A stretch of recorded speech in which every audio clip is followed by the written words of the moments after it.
Scott, the next Fallout 4 next-gen update is coming in April. I feel like the timing's off here. I'm just saying. Mike Straw over Insider Gaming. Fallout 4's next-gen update is finally set to release on April 25th.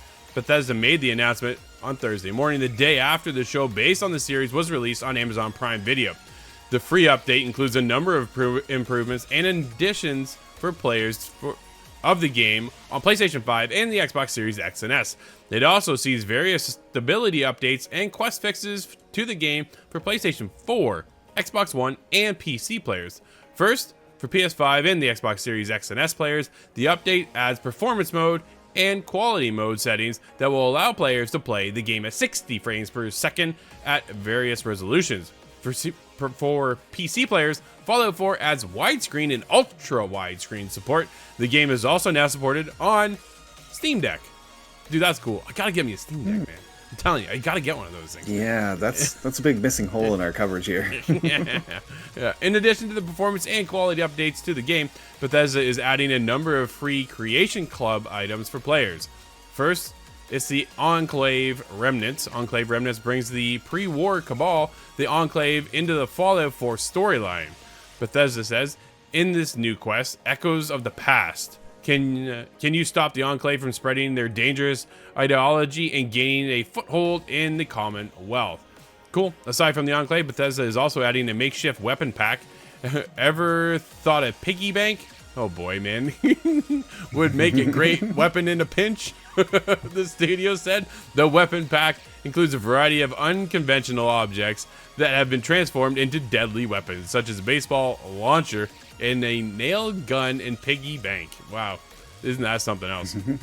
There you go, Scott. Are you jumping back into Fallout 4? Oh, I am, yeah. I don't really need much of an excuse because it's been so long. So now this is really just a good reminder that this game is still excellent to this day.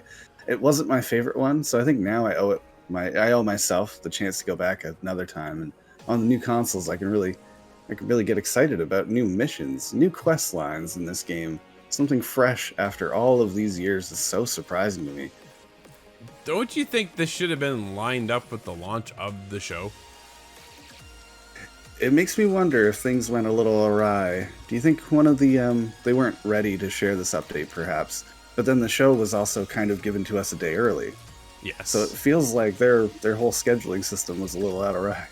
Yeah, a little bit off, right? Absolutely. We got the show early, and then this is launching like in another 2 weeks, which is weird. If they would have launched it almost like day and date, no, you have the fans who are already into the show, watching the show, and then they go, oh man, now we get Fallout 4 with this next gen update as well, which is going to bring it up to this next standard, adding in new quests. People are jumping back in regardless when it does launch. But at the same time, they could have been ready to go at the same time. That would have been a massive impact, and it just helps grow that Fallout conversation. Not that it really needs help, to be honest, but I think Fallout's doing just fine the way it is. People are already asking, when's the next one? Like, we already know Elder Scrolls is the next game coming out of Bethesda Studios. When do we get the next Fallout 5, Scott? That's why this kind of really stings. It burns. As much as I love that Fallout is now in the forefront and we get a TV show. Sure. Fallout 5 is still so far away. This feels a bit like a tease. Well, although that's pretty typical of Bethesda if you think about it. They flashed the Elder Scrolls page that one time just to remind you that it does still exist on their desk as well. Yeah, right? There's an image, there's a graphic of it by itself. However, right, when you get into Starfield came out and is gone, right? That was last year.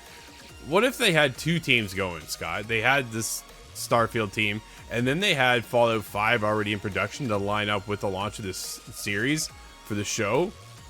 Wouldn't that have put them maybe in a better place? Or you think, because there's a lot of old mechanics still in Starfield that weigh in, and then you get into Fallout 4, like it's definitely an older title, right? So to get that now at that next gen, the feedback I think that Bethesda has taken from Starfield to realize, hey, maybe some of the mechanics we use are just too outdated now.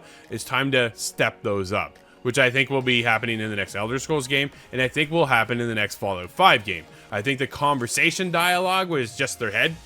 Oh, okay, now we're in a conversation. Let's stop the world around us, everybody, and let's have a talk.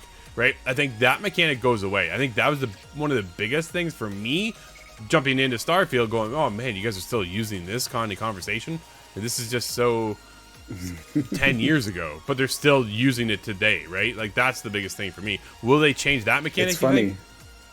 It's funny that that's what you get hung up on, to me, because Always. it is such a small element of what is known as Bethesda jank.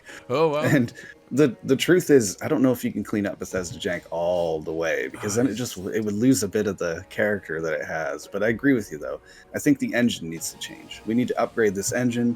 We're dealing with a whole new console generation now that has yet been tapped by Elder Scrolls or Fallout, and I think this is now the time. Unless we're waiting till next gen, but come on. You don't want to wait till their next technological leap in a console generation ever, right? Their biggest tech leap. Yeah, we'll see. We'll see. I just don't want to wait that long. Oh, well, that's well, you're going to be waiting that long, though, by the time you get Fallout 5, right? We'll be into the next Xbox before Fallout 5 comes around. That's how long it's going to take them. What systems? Scott, let me ask you this as a Fallout fan. What systems do you want to see change moving forward with the Fallout series? That is an interesting question, because I think I've been defeated by the Bethesda jank, and I now accept it. It's hard for me to really point to one system. VATS was interesting, but that needs to be there. Sure. Some of just the general kind of bugs, the clipping issues, getting stuck behind doors. Seeing enemies just get catapulted off into the stratosphere because the physics engine didn't quite align right. See, these things that are awful, but at the same time, when I see them, I laugh. But at this stage in the game, like, these are unexcusable, aren't they? Like, we're now into such a long life cycle of video games today, right? Dude, it's been decades we've been doing this. And it's been decades that Bethesda has been doing this too. And everybody just accepts it. At what point do we stop accepting it and just tell them to make a good game? Starfield still had issues, right? It still had issues. As much as I enjoyed it, they didn't click for everybody, but there's still Bethesda jank in that game. It's just like, why is this here? Why are we still dealing with this? That's the other problem, right? When you go over to the world of PlayStation, God of War, top-notch. Spider-Man, top-notch. Horizon, top-notch, right? These are all exclusives, though. Okay, but now when you get into Fallout 5, don't you think that's going to be exclusive? That's a good question, actually. As I said that, I thought, well, we don't have any confirmation on that now, do we? Right? Starfield, exclusive, Scott. Starfield. Elder Scrolls is being talked about as that's going to be the next exclusive, but every couple weeks, PSU will post, is this coming to PlayStation? So it really has me questioning. No, it's not. It is not coming to PlayStation. They bought Bethesda so they could have some exclusive content. We're finally starting to see some of that exclusive content come in fruition for Xbox. And I think when you get into Fallout 5, it stays as an exclusive. So then that means they have one console and PC. The game's already being built on PC, straight up, right? They start there, then they bring it over to console. That's how they're designing that game. That's how it's going to go, and that's how you're going to get it. They don't have to worry about porting that over to PlayStation, to whatever Nintendo is working on next. That means it allows them to narrowly focus down, right? This is why you get Final Fantasy 16 that just crushes it. Why? Because the producer said himself, they have one console to worry about. Just one. So why can't we get away with this Bethesda jank? Everybody just keeps giving them the, oh, it's okay, it's just Bethesda, and that's what we get and what we're used to. And there's no excuse. We play better games that doesn't have that Bethesda jank. There is no jank. That's where we're at, and that's where we need to bring Bethesda to the next level and say, hey, you guys need to step up your game if you're going to be able to compete with the likes of a Sony Santa Monica or an Insomniac, right? Or even Sucker Punch with Ghost of Tsushima 2 when that launches. Dude, the competition now is bigger than ever, and I think Fallout and the Fallout 5, the next Skyrim game, or Elder Scrolls game, needs to step it up to that next level. No, I think you're right. This is Xbox first party now, and if they have those producers over your shoulder, we really need to land this, because Xbox needs a game of the year. Absolutely. They're long overdue for a game of the year, right? But you can keep up with all of our game of the year discussion and a whole lot more over at ITGTV.com.